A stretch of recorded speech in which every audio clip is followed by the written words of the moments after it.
Devocional diario Vive a plenitud con Verónica Claros de Rodríguez. El primer libro de Reyes, capítulo 17, versículos 8 y 9 dicen: Vino luego a él palabra de Jehová diciendo: Levántate, vete a Sarepta de Sidón y mora ahí. He ahí, yo he dado orden a una mujer viuda que te sustente. En Sarepta vivía una viuda con su pequeño hijo.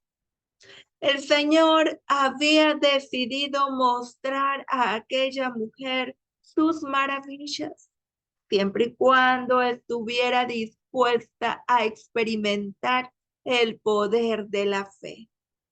Así que mientras Elías se acercaba al pequeño poblado, vio a la viuda juntando leña cerca de la puerta de la ciudad.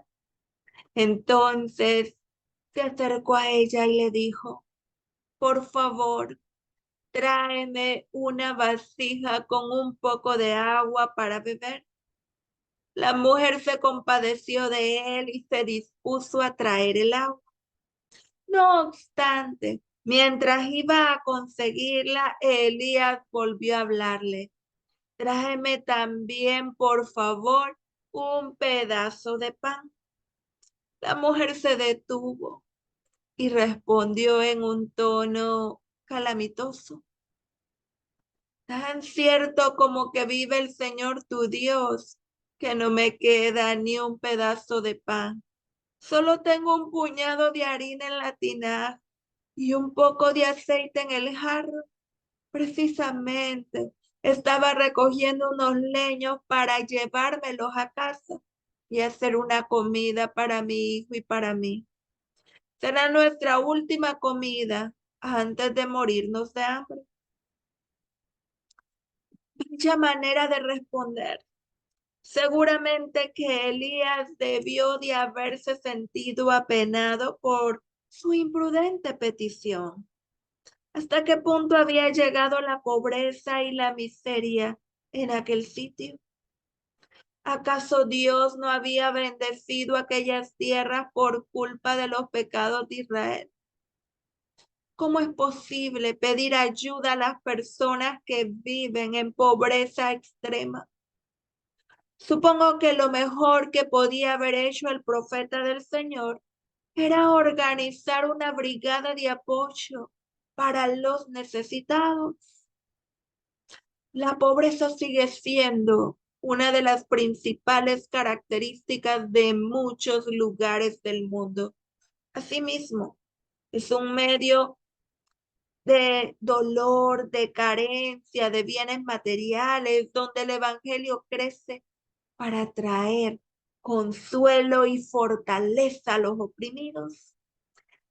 Tal vez se debe a que en estas regiones la gente tiene tan pocos intereses en este mundo que le es más fácil depender de las promesas divinas.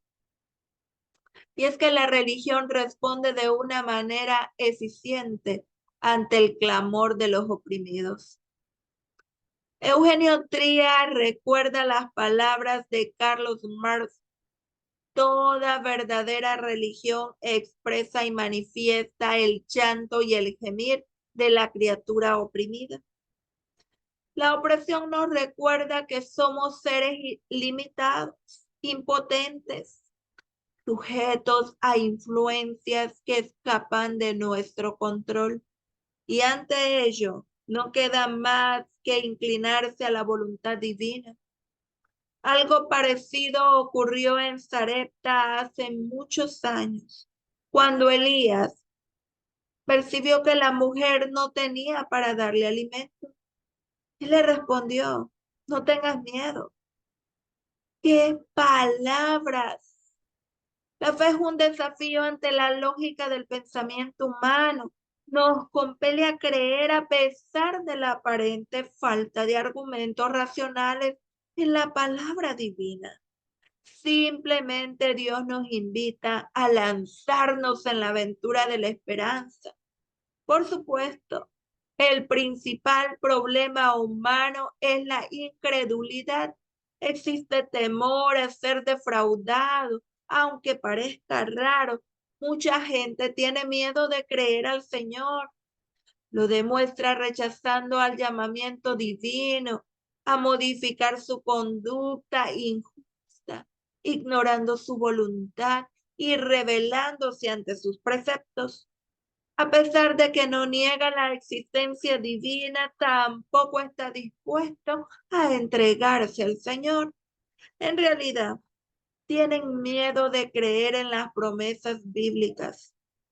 Tal vez, como hemos dicho, porque no entienden, no palpan, no les conviene, no creen que Dios les habla, o probablemente porque han visto malos ejemplos en cuanto a la fe cristiana. En una palabra, tienen miedo de confiar en el Señor. Por eso Elías le dijo a la mujer, no tengas miedo de creer y confiar en Dios. No te abandones a la incredulidad. No te escudes en tu pobreza para evitar descender del Señor. Junto con aquellas palabras de seguridad, Elías le dice a la viuda de Sarepta, y lo podemos leer en el primer libro de Reyes, capítulo 17, versículos 10 al 13. Vuelve a casa y haz lo que pensabas hacer, pero antes prepárame un panecillo con lo que tienes y tráemelo. Luego haz algo para ti y para tu hijo, porque así dice el Señor de Israel, no se agotará la harina de la tinaja, ni se acabará el aceite del jarro, hasta que el día que el Señor haga llover sobre la tierra. ¿Pero acaso no ha entendido el profeta la condición económica de la mujer? ¿No ha escuchado que la viuda no tiene comida? ¿No suena un tanto egoísta la petición de este hombre? ¿O es que se trata de un abuso del líder espiritual? Nada de eso. Elías sabe bien lo que hace. Únicamente desafía a la mujer a depositar su confianza en Dios. Ella no entiende cómo es posible que con un poco de harina coman dos adultos y un niño. Además, la viuda no conoce a ese Dios a quien ese hombre representa. ¿Por qué habría de creer en su poder? Con todo, es posible que el argumento más fuerte sea que verdaderamente no tiene alimentos para compartir. Por lo tanto, esta mujer aprenderá que fe es dar cuando no se tiene nada. A veces uno de los principales pretextos de los pobres o de los necesitados para no brindar ayuda es que no tienen ni siquiera dinero. Es evidente durante la contestación que muchos organismos de asistencia social que se llevan a cabo cuando invitan a la gente para apoyar a los necesitados, muchos responden, ayúdenme a mí, yo también estoy necesitado. Por otro lado, también existe entre los oprimidos una acción singular, el orgullo del pobre. En ocasiones los necesitados asumen modos arrogantes y soberbios ante la gente que desea brindarle sustento. Pero lo importante es que tengamos en consideración que la confianza en Dios es imprescindible, aun cuando nos pida hacer algo que no entendemos. Te invito a orar conmigo. Amado Padre, buen Dios eterno, te rogamos, Señor, en esta hora, Padre, por aquellos que están padeciendo, Padre. Quizás están pasando necesidades extremas, que su fe sea aumentada y que no mengue, que no haya incredulidad en sus corazones y que puedan depositar su fe en ti, en que tú satisfacerás sus necesidades de manera milagrosa. En el nombre de Jesús. Amén. Confía en el Señor para que puedas vivir a plenitud. Dios te bendiga.